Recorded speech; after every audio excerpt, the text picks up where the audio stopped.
And alright, so hey guys, what up everybody? It's your boy Danish Zian back at it again with a new video.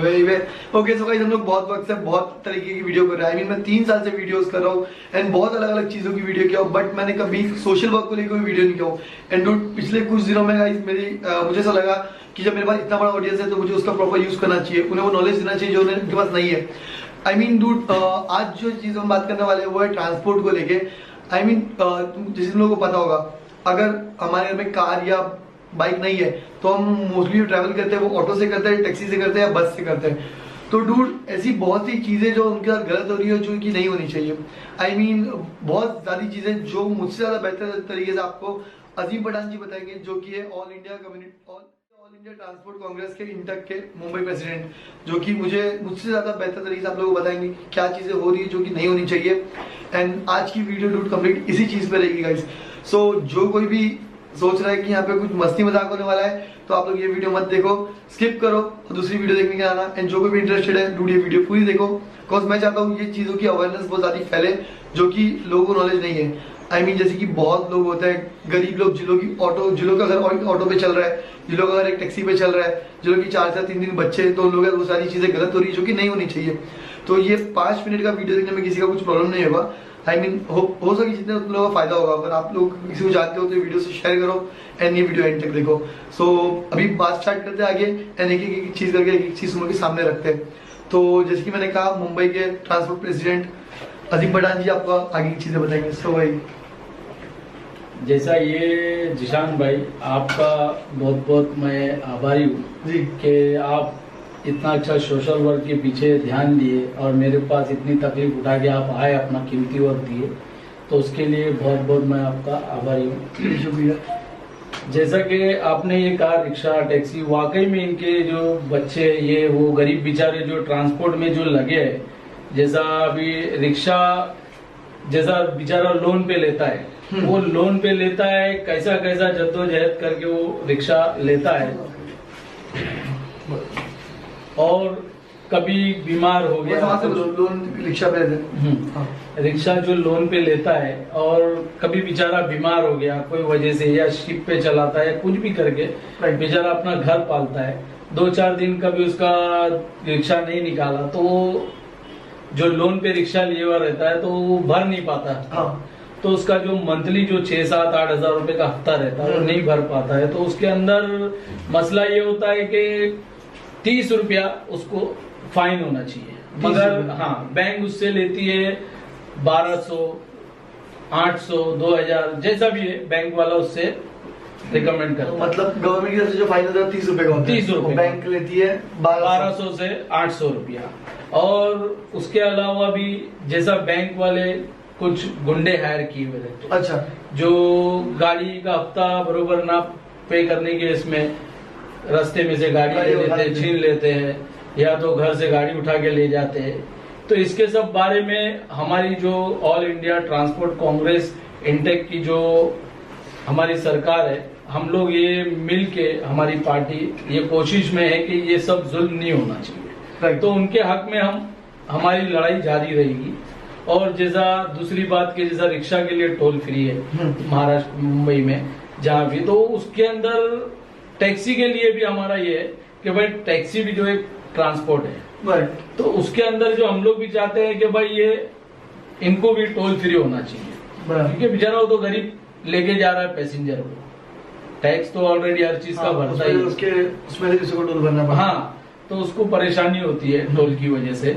और दूसरा बहुत सी चीजें, जैसा मैं चाहता हूँ कि भाई टोल के ऊपर, जैसा गवर्नमेंट ने ये किया, अलाउ है कि भाई एक टोचन की गाड़ी होना चाहिए, कुछ एक्सीडेंट हो गया, फौरन उसको हटाए, ट्रैफिक नहीं हो, दूसरे को तकलीफ नहीं हो. कोई एम्बुलेंस जा रही है उसको भी तकलीफ होती है ट्रैफिक होने से, एक्सीडेंट की वजह से. कोई बीमार जा रहा है एम्बुलेंस में, कुछ उसकी तकलीफ होती है. हमने ज्यादातर टोल पे ये देखा हूँ दानिश जी के एम्बुलेंस खड़ी है पीछे 4-6 गाड़ी के. अभी हाल फिलहाल में हैदराबाद से आ रहा था बाय रोड, तो मैंने ये चीज देखा हूँ, मेरे पास वीडियो भी है उसका.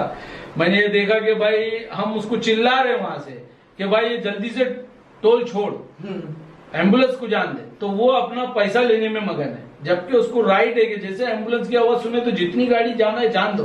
हाँ, बट उसने एम्बुलेंस को नहीं दिया। एक बार मैंने ऐसा देखा था, उसकी गाड़ी को पहले पैसा ले दिया फिर जान। इसकी जगह कोई अगर एमएलए की गाड़ी होती है तो गाड़ी के आगे पीछे इतनी गाड़ी होती है। जी बरोबर। ये मसला ऐसा है। और दूसरा हमारा ये था कि सोचना कि भाई एक एम्बुलेंस भी वहां रहे, एक एम्बुलेंस मैंने काफी, हम लोग ने, हमारी टीम ने ये देखे, हमने कई जगह पे कंप्लेंट डायरी रहती है। कभी भी आप कहीं भी जाओ, होटल में जाओ या कोई भी ऐसी जगह जाओ जहाँ, तो उनके पास एक कंप्लेंट डायरी होती है। अगर तुमको चीज की फैसिलिटी तुम्हारे को नहीं मिली, होटल में तुमको खाना सही नहीं मिला, तो तुम उससे कंप्लेंट डायरी मंगाओ, उसमें लिखो। बहुत से लोगों को ये मालूम नहीं है कंप्लेंट डायरी होती है। कंप्लेंट डायरी होती है। तो हमने वहाँ पे उनकी कंप्लेंट डायरी मंगाए और उनपे ये बात हमने उसमें एक्शन ली कंप्लेंट डायरी में, तो लिख के दिया हम लोग ने। और उनके पास एम्बुलेंस भी नहीं थी और टोचन गाड़ी भी अवेलेबल।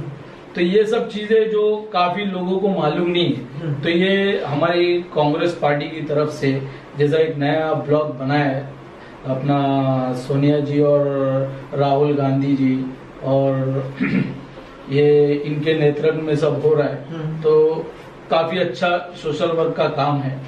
तो डीजल का, पेट्रोल का जो भी मुद्दा है, इसके बारे में भी हम लोग फाइट कर रहे हैं। और हमारा कुछ जल्दी मोर्चा भी निकलने वाला है अनशन पे, उसके लिए हम लोग की तैयारी चालू है। अगर हमारे को टोल फ्री नहीं किया टैक्सी के लिए तो हम अनशन पे जाएंगे।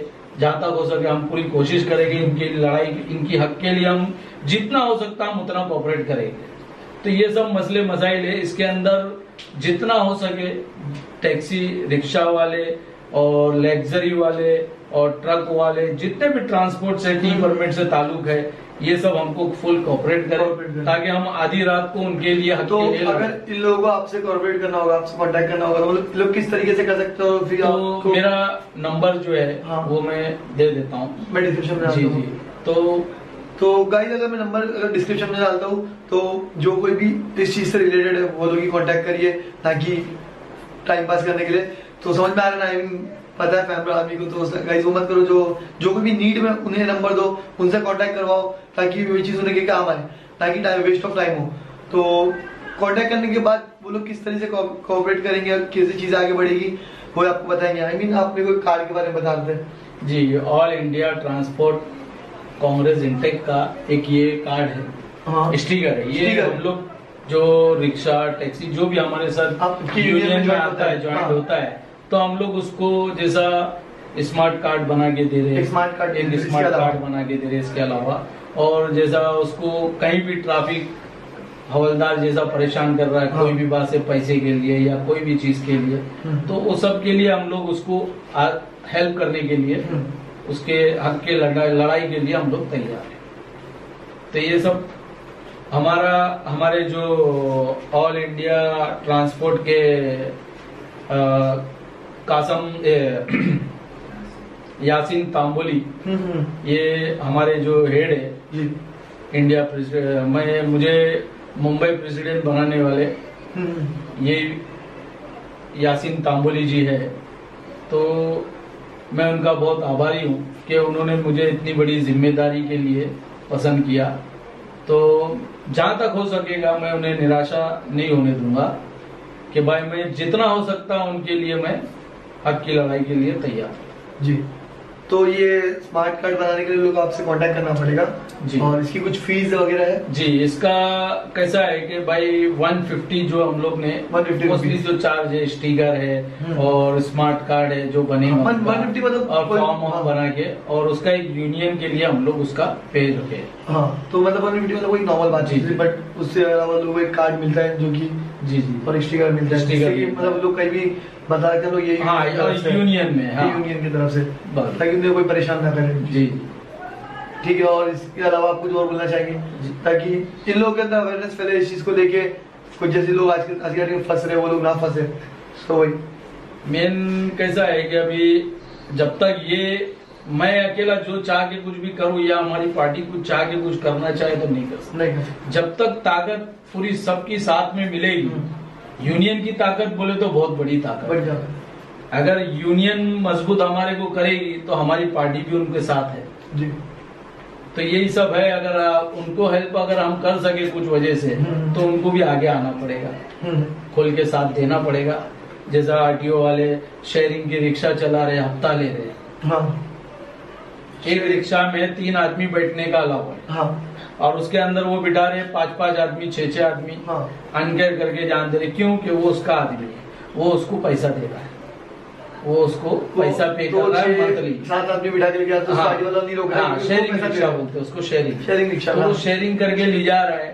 आरटीओ मैनेज है, हाँ। आरटीओ मैनेज है, वो उसका काम चल रहा है, उसको हाँ। महीना हफ्ता दे रहा है, मतलब पुलिस स्टेशन मैनेज है। हाँ। तो ऐसा हमने इंक्वायरी किए, हमारे कुछ जो वर्कर, जो सोशल वर्कर है, ये हम लोग ने इधर उधर सब जा जाके पता किए, तो कहीं 40 रिक्शा है, कहीं 70 रिक्शा है, कहीं 60 रिक्शा है। तो अब आप सोचो, एक रिक्शा से 1000 रुपया मंथली ले रहा है आरटीओ, 40,000, 60,000, तो कितना है। तो उसमें ये होता है कि कई जगह स्टेशन पे बेचारे जो गरीब है, उधर दादागिरी से फिर वो नहीं कर पाता, तो हम लोग उधर रिक्शा स्टैंड पे उनका वो बना के, एक उनकी टीम बना के, जैसा कि यहाँ पे ये धांधली बंद हो जाए। और उसमें क्या होता है कि फिर जो रिक्शा वाला चाहता है कि भाई मैं बड़ा भाड़ा ही मारूं, हाँ। मेरी पसंद का ही मारो। हाँ। बेचारा कई जगह मैं देखता हूँ कि जो बेचारे ज़ईफ है, हाँ। उनको कहीं नजदीक जाना है, तो नजदीक जाना है, कुछ कहीं जाना तो ले जाते नहीं जाता, राइट। जबकि तुम्हारे को राइड ही नहीं कहीं रोकने का, उसे जहाँ का भाड़ा है तुमको लेके जाना है, वो बेचारा परेशान होता है।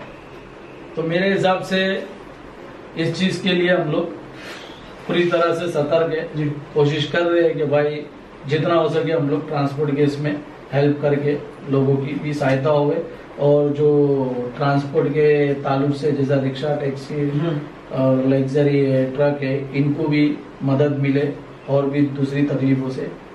तो इसके लिए बस हमें आगे आना है जी।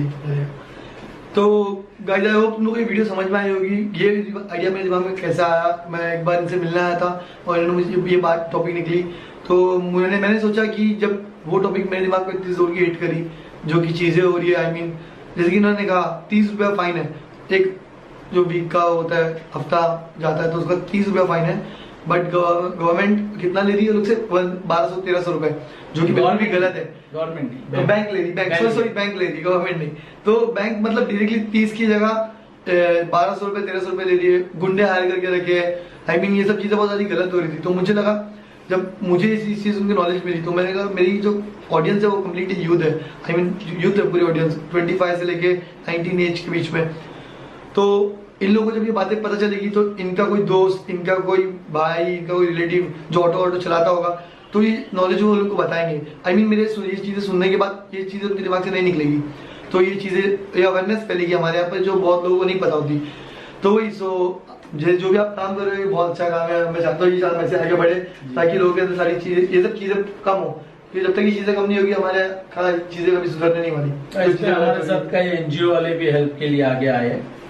अच्छा, हाँ जी, जैसा आप हमारे को एक कोऑपरेट कर रहे, हेल्प कर रहे, वैसा ही दूसरे भी, जैसा एनजीओ वाले हैं, न्यूज रिपोर्टर है, और एनजीओ वाले लोग ने खुद से हम लोग को ये चीज में सपोर्ट के लिए आगे आए हैं कि भाई आज तुम जहाँ जाओगे ऐसा कुछ प्रॉब्लम रहेगा तो हम लोग ये काम के लिए आपके साथ हमेशा तैयार है जी। सो गाइस, अगर ये वीडियो पसंद आई होगी तो शेयर करो डूड, मैं इतना ही बोलूंगा, लाइक मत करो बट शेयर करो, एंड जिस किसी को जरूरत होगी ये चीज उस तक ये वीडियो पहुंचाओ, and I will see you guys in the next video. Thanks, bye.